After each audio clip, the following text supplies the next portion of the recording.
giving all these things, I was like, make sure you look after yourself, because that's how you're going to give more. This was a reminder for me just now. Like, there's a lot of elements that go into my daily life that I feel like I hold myself to a higher standard, that sometimes I do myself a disservice by not being empathetic towards myself.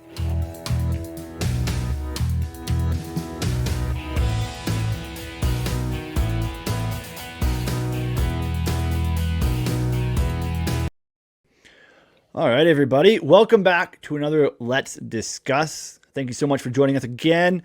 If you came from one of our previous ones, thank you so much for jumping right back in. If you haven't been here for a while, thank you for coming back.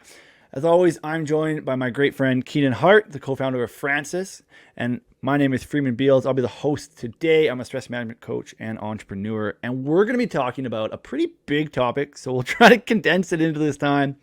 But we're going to be chit-chatting about empathy, the impacts it has on us, and all that fun kind of stuff in here. And all of these things, it's so fun to talk about kind of how important they are to us right out the gate. So Keenan, empathy, I know it plays a big part in your life. So just kind of let us know, what is it that you hold so dear about empathy? Empathy. So when I really started thinking about empathy, it was a couple years ago, and it was actually presented to me as a superpower or a skill that business leaders should have. You know, when we think about being empathetic, especially when we're younger, we're thinking about like, make sure you put yourself in other people's shoes. And that's how you can be a better communicator, a better friend, a better listener, right? And that was always part of something that like I grew up with, but it would never been positioned in something that has to do with our success until I listened and read this book, 12 and a Half by Gary Vaynerchuk. And number 5 from a 12 ingredients that, or 12 and a half ingredients that will give you business success. Number 5 for Mr. Vaynerchuk is empathy. And he talks about how if you can put yourself in other people's shoes as a leader of a business, as a service provider, you can put yourself so much closer to the needs and the wants of your customer or your team. And that is something that more people need to be able to deploy, because it has a direct correlation on your success. It's not just a soft skill that many people attribute to, you know, being a good listener, but there are so many ways in which we have the ability to leverage empathy as a business metric that can help other people feel safe and perform as their best self. And that's why empathy is so interesting to me, because we have people like Gary V out here that are pioneering and really kind of saying how it's not something that we should pass up, but it's something that we should adopt and really kind of enhance as a skill set to be the best business person and entrepreneur possible. And that was something why I love empathy, and just I think it's so cool today. Man, I'm so glad you took it that direction. I didn't think that's where you were going to go, but you're right. It is. It's very much a business tool in itself, as well as obviously being a very useful tool to you in relationships and in your personal life. I'm glad that you added that that tone, because for me, empathy's always been a very big part of my life. I know growing up I was insanely empathetic. I still am, very much so. And there's interesting kind of reasonings behind that and stuff. But I didn't look at it as a business thing until quite later on in my business career, where I realized, oh, my skill in empathy can help me do things better that maybe other people struggle with, like being a podcast host, you know, like being a salesperson, you like being a client, you know, a client manager, like giving people a product, even creating a really good product or service. The better your empathy means the better you can answer people's problems, and that you can engage that empathy in that manner, I think is such a powerful tool. And I'm so glad you called it a superpower.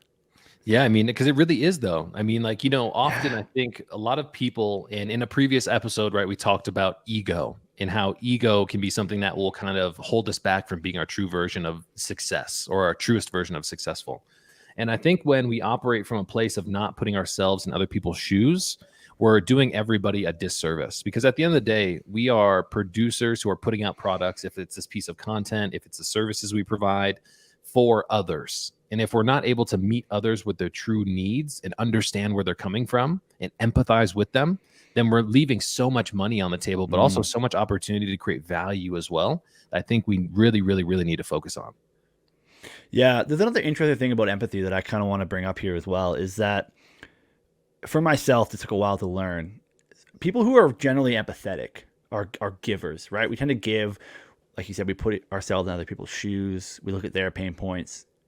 It can be very challenging for people who are like that to make sure they look after themselves. This is one thing that I've had to learn, is like, I'm putting all this empathy out. I'm just going to take 10, 20% of that empathy. I'm going to turn it around. I'm going to put it back towards myself. Wow. And it took me a while to realize this, but I was like, the more empathetic I can be towards myself means the better that I can be, which means the better I can be for others. And that took me a while to build in my brain, but it's something that I always remind people of all the time now when they're like, oh, I'm really empathetic and I'm giving all these things. I was like, make sure you look after yourself because that's how you're going to give more. This was a reminder for me just now because often, I'm the person who's always trying to put myself in other people's shoes, right? But I never really give myself that sense of awareness to be like, hey, maybe you also need to be empathetic towards yourself if you're not accomplishing as much as you want today, if you're not as productive as you want, if you didn't get to the gym as you wanted to. Like there's a lot of elements that go into my daily life that I feel like I hold myself to a higher standard, that sometimes I do myself a disservice by not being empathetic towards myself. And sometimes it takes somebody else reminding us of that. We have to serve ourselves if we're going to show up to be the best leader, the best partner, the best friend, the best dad, the best, boyfriend, girlfriend, whatever that is. And that was a key reminder for me. And I really actually needed that one today, to be honest. Oh, I'm glad I could put it out to you then. Cause, yeah, it is. I think it's something that people miss a lot is the need to be empathetic towards themselves because it's got tons of value. Right? Like that's why if you're not being empathetic towards yourself, you're not going to go and like read those self-development books, right? Because again, to kind of hop back to a past conversation on ego, right? You don't think anything's wrong with you if you're not being empathetic towards your needs. Yeah. I think it's super powerful.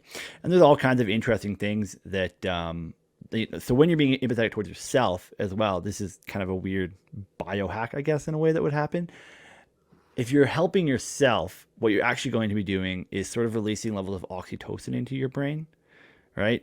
Giving does that. Giving releases oxytocin in our brain. It makes us feel better, right? But giving to ourselves also does that. So it's actually going to make you feel better as well.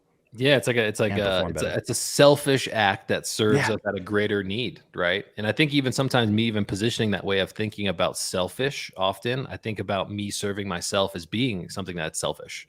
But realizing that I also need empathy is something that's super important. And I need to do a better job of really kind of creating a little bit of attention towards that a little bit more often because it's so easy when you feel like you're in control of everything, that everything weighs on you. And having that sense of like self-reflective empathy and deploying that on ourselves is incredibly powerful, but also is very recharging, like you just said as well. Yeah, it's weirdly recharging. Yeah, it's like the same thing as when you go to get a massage or you go have a spa day, right? That's being empathetic towards yourself. That's saying, hey, I need to look after myself. We do the same thing when we eat healthy, right? That's looking after yourself. That's being empathetic towards the way that you're eating. One trick for this that I know that I've been able to kind of do over the time is like, what would I suggest to somebody that I care about?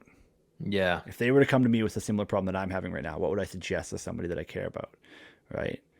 Or how would I tell them? And these can be hard truths as well, right? I think empathetic can also, be sometimes you have to kind of be the hard ass in the situation, right? But it's like, oh, I feel kind of sluggish, and bad today. Well, you ate pizza all day yesterday. That's probably why I feel bad. Maybe I shouldn't eat pizza, right? Like if a friend were to come to you and go, oh man, like I'm not getting enough. I'm really tired all the time. You would say, okay, well, what's your sleep situation like, right? So doing that for yourself is a great way to start pushing that empathy back towards yourself. How do we deploy that more often? Because when you said that, naturally, I kind of went to the place of like treating ourselves like a friend, right? But often it's very difficult to put ourselves in that situation. So like what tips would you give to somebody if they need to start being nicer to themselves? Because I feel like that's a huge part of empathy as well. Yeah, I mean that's a good question. I mean, my go-to response to that is to like literally ask yourself, like out of body almost in a way, right? Be like, if this situation was flipped, what would I say to somebody I love? Because ultimately, you should love yourself. You have to spend all the time with yourself. So that would be the question and be truthful to it. But as far as like tips and things like that you could take, we've talked a lot about this, and I think it goes back to like making sure you're doing those audits on your life, right? Writing down the things that make you feel better, writing down the things that make you perform the way you do. and not just relying on your brain to hold that information, but literally put it down on paper somewhere, Yeah. right?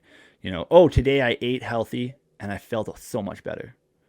Oh, I slept really well today because I didn't look at my phone an hour before I went to bed. Mm. Recognizing those things in a audited way, whether it be journaling or whatever, is a great way to start having that relationship with yourself. Yeah, I mean, naturally, as you talk about these things, I think about some of the most proud I've been of me is when I'm in a future state and I'm thanking that previous version of Keenan for doing the work, eating Mm, healthy, choosing the salad over pizza, working out, going sitting in the sauna, doing the cardio. And it's almost like if we disassociate us right now with the future version of ourselves, like I want to be nice to the future version of me, yes. right? That is a great way for me to kind of internalize the tips and tricks that you're giving about treating ourselves like a friend, because I Yeah. want the future self of Keenan to be in the best possible position. And so it's up to me right now to be empathetic towards his needs rather than kind of me in myself caught up in this moment. Yeah, which is interesting because like I want to pivot us here a little bit as well. I love that we just chatted about like how to be empathetic towards yourself. I didn't think we were going to do that, but I do want to make sure that we give people as well information on how to be more empathetic in general. Like how do you foster empathy within yourself for others? Because I think that's something that I've always thought this is like how do you teach empathy? Is it a learned skill? Is it something that we can actually teach people? What are your thoughts on that? Yeah, I mean, I think empathy is something that naturally has to be taught. One of the things that I think about people who are, and this is kind of like a touchy subject, but a lot of people who are overly empathetic come from places where they had like maybe a little bit of a rocky childhood, right? Mm. And they have experiences where they have to be hyper aware of everybody else's Mm-hmm. emotions to protect themselves. And I think that that is one of the ways that we see so many people who are hyper empathetic because they're always kind of on their toes to be able to recognize how to protect themselves. And that's one Yes. thing. But the natural way that I've been able to kind of deploy empathy was honestly through examples of like my parents being like, hey, would you want to be Mm. treated that way? And like it's those little nuancicals, like instances that build and compound on themselves that give us the awareness of empathy, but often don't teach us how to deploy it as actively as we should have. I hope I answered that question. You did, and it's cool because I think you've given me two frames of thought here that I want to point out to people. Is like one way to foster more empathy, I guess, which is how I became overly empathetic, was exactly like you described. Very Mm. rocky childhood. Had to be very aware of the emotions that were going on around me, in a survival way to protect myself. The more I could be aware of how everybody else was feeling, the more I could Mhm. interpret the situation, and thus make myself in the safest place possible. But I don't feel I've always been, an advocate of saying like there's got to be a better way to do things, than having somebody go through, trauma essentially to have a skill set. And you did answer that by saying it's those small things. It's the reminders to people, right? It's that, hey, how would you feel if somebody would do that? Oh, think about it from their perspective. And the role models and the kind of way of learning, which has been proven a lot of learning by example, I think is a great way to teach people empathy, which means Yeah. that we just have to do it more so that people see it more often.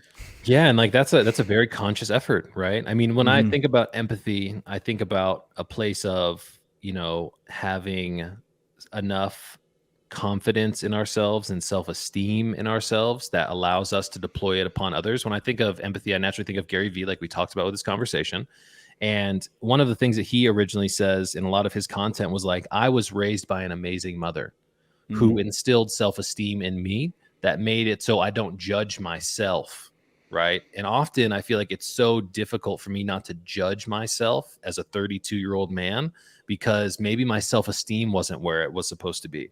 Because it's easy for me to sometimes turn on myself and be like, you're not doing what you're supposed to do, rather than looking at it as that friend, like you've talked about in today's conversation of like, Mm-hmm. what would I say to somebody who I truly cared about? A younger version of myself or that future version, like I gave an example of, right? When Mm-hmm. you think about it in that perspective, it all gets so much easier to be able to kind of navigate that appropriately because you come from a place of love rather than a place of judgment. Yeah, I love that. That's a great way of putting it. It is. It's about that reframe, Hmm. really, and I think that's what people can take away, hopefully, from this episode is that to make sure that you kind of do that mental check, that mental reframe, right? With yourself and others.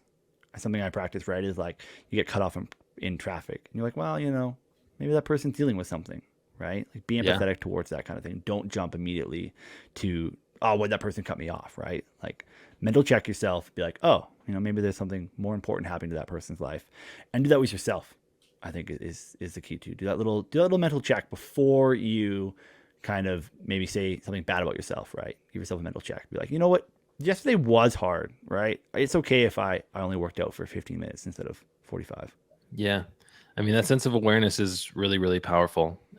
This conversation has been really eye opening to me because, like, we started off the conversation and I took it in a little bit of a different direction, right? We went Yeah. with how it's a superpower or a skill set to be able to have like business success, be able to foster a better Yeah. team.